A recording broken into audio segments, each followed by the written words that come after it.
வரைக்கும் இப்போ இப்போ நீங்க பேசுன வரைக்கும் ஒரு விஷயம் தெளிவா புரிஞ்சுது. இந்த பணம் எங்கேருந்து வருது? அப்போ உனக்கு பின்னாடி யார் இருக்கா? யார் சொல்லி இந்த வேலையெல்லாம் பண்ற? உன் பேர எதுக்கு முன்னாடி நீ நிறுத்திக்கிற?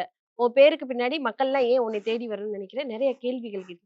உங்களுக்கு என்ன தோணுது? இல்லம்மா, நான் இன்னொரு விஷயம் சொல்றேன் கேளுங்கம்மா. கே.பி. பாலா வந்து சமீபத்தில ஒரு மறுப்பு சொல்லியிருக்காரு.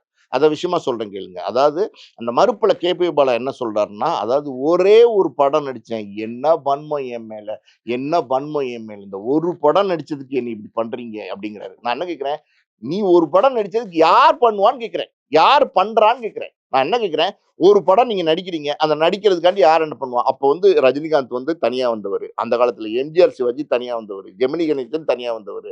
சிவகுமார் தனியா வந்தவரு. முத்துராமன் தனியா வந்தவரு. இப்ப வந்து கமலஹாசன் தனியா வந்தவரு. அஜித் தனியா வந்தவரு. சிவகார்த்திகேயன் தனியா வந்தவரு. விஜய் சேதுபதி தனியா வந்தவரு. விமல், கிமல் இன்னும் 1000 உதாரணம் சொல்லலாம். சினிமால எல்லாருமே பின்புலத்தோட தான் வந்தாங்களா? பின்புலம் இல்லாதவங்க எல்லாம் வரலையா? ஏன் அரசியல்ல பின்புலம் இல்லாதவங்க வரலையா? வேற இடங்கள்ல பின்புலம் இல்லாதவர்கள் இதே விஜய் டிவியே எடுத்துக்கங்க.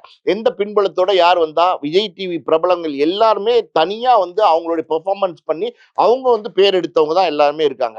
ஸோ அப்படி இருக்கும்போது என் ஒரே படத்துல என் மேல இவ்வளவு வன்மம் அப்படின்னா, நான் குடுக்குறேன். உங்களுக்கு போதமா இட்ஸ் அதாவது வந்து இது குடுக்குறதே ஒரு போதையாகுது உங்களுக்கு. நான் குடுக்குறேன், என்னை வந்து யார் தடுக்க முடியும் அப்படிங்கிற மனநிலைக்கு அவர் போறாரு. அது ஒரு பக்கம் குடுக்கட்டும், நல்ல விஷயம் தான். பட் நான் வந்து எப்படி சொல்றது, ஒரே படத்துல வன்மம் அப்படின்னா என்ன அர்த்தம்? அப்ப நீங்க அப்பர் ஹேண்டா பேசுறீங்க. இதுவரைக்கும் என்ன பேசுனீங்க?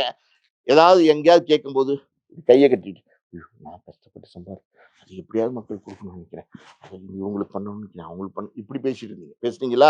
இப்போ அப்பர் ஹேண்டடா பேசுறீங்க. ஏன் அப்பர் ஹேண்டடா பேசுறீங்க? நீங்க விளக்கம் இதா விளக்கம்? நான் கேட்கிறேன். இதா விளக்கம்? நீங்க நியாயமான விளக்கம் குடுக்கணும்னா, அழகா மீடியா முன்னாடி உட்கார்ந்து, "சார் இந்த மாரி என் மேல இந்த மாரிலாம் குற்றச்சாட்டு வச்சிருக்காங்க. இந்த குற்றச்சாட்டெல்லாம் பொய்யானது. நான் இந்த மாரி வந்து இவ்வளவு வருமானம் ஈட்டுறேன். இது என்னோட பேங்க் அக்கவுண்ட் இங்க இருக்கு. என்னோட இன்கம் டாக்ஸ் ரிட்டர்ன்." ஓப்பனா வாங்கம்மா. ஓப்பனா வாங்க. இன்கம் டாக்ஸ் நான் இவ்வளவு கட்டுறேன். இங்க பாருங்க. இந்த இந்த பணத்த இப்படி இப்படி இவங்களுக்கு குடுத்துருக்கேன். அந்த 6 ஆம்புலன்ஸ் ஃபேக் ஆம்புலன்ஸ்ங்கிறாங்க. 6 ஆம்புலன்ஸ் வாங்கி குடுத்ததே இல்லைங்கிறாங்க. அதுல வந்து எஃப்சி இல்லைங்கிறாங்க. அதுல இன்சூரன்ஸ் இல்லைங்கிறாங்க. இந்த ஏன் இந்த சார் அது வாங்கும்போது யாருமே பேசல? அவர் வாங்குன ஆம்புலன்ஸ் எல்லாருமே என்ன தெரியுமாம்மா? ஒரு 7 ஆம்புலன்ஸ் என்னமோ வாங்கி குடுத்துருக்காரு. ஒண்ணு வந்து நாய்க்கு வாங்கி குடுத்துருக்காரு.